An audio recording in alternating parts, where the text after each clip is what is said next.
हर हर महादेव। आज की कहानी है साधु और अमीर सेठ की समझ। बहुत पहले की बात है। किसी नगर में एक सेठ रहता था। उसके पास खूब पैसा था तथा कई हवेलियां और नौकर चाकर थे। उसका जीवन बहुत ही आलीशान था। वह जो भी चाहता था पैसे के बल से वह उसे खरीद लेता था। लेकिन इतना सब होने के बाद भी उसे शांति नहीं। उसका मन बेचैन रहता था। एक दिन सेठ के नौकर ने सेठ को एक महात्मा के बारे में बताया जो कि उसकी नगर में ही ठहरे हुए थे। महात्मा बहुत ही सिद्ध एवं योगी पुरुष थे। नौकर ने सेठ को महात्मा की तारीफ करते हुए बताया कि महात्मा जी सबकी मनोकामना पूरी करते हैं। कोई भी उनके पास दर से खाली हाथ वापस नहीं आया। सेठ भी अगले दिन उस तपस्वी साधु के पास गया। साधु को प्रणाम कर के सेठ ने अपनी समस्या बताई। सेठ ने बोला, महाराज मेरे पास बहुत संपत्ति है।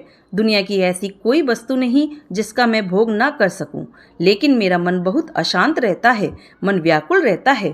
मुझ पर कृपा करें और कोई मंत्र दे दीजिए जिससे मेरा व्याकुल मन शांत हो सके।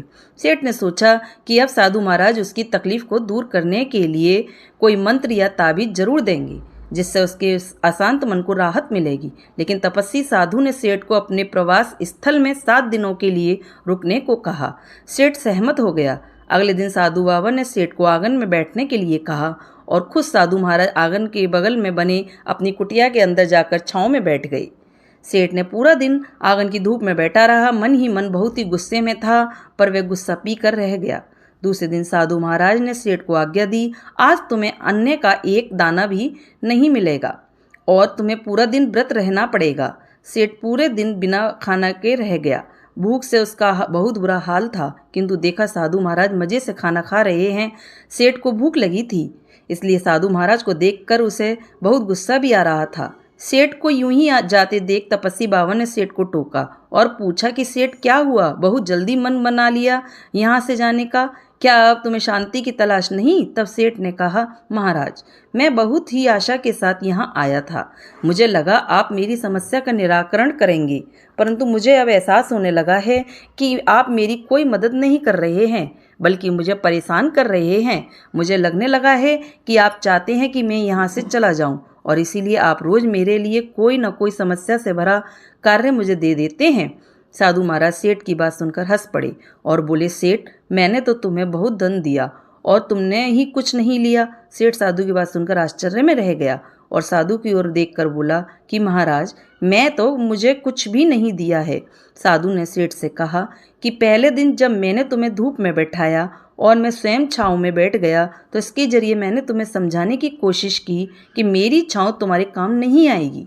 जब तुम मेरी बात को नहीं समझ पाए तो मैंने दूसरा प्रयास किया। दूसरे दिन मैंने तुम्हें भूखा रखा और खुद खूब अच्छे अच्छे पकवान खाए। तो उस समय मैंने तुम्हें समझाने की कोशिश की कि मेरे खा लेने से तुम्हारा पेट नहीं भरेगा। सेठ मेरी एक बात हमेशा याद रखना कि मेरी साधना से मिली सिद्धि से तुम्हें कोई सिद्धि प्राप्त नहीं हो सकती है।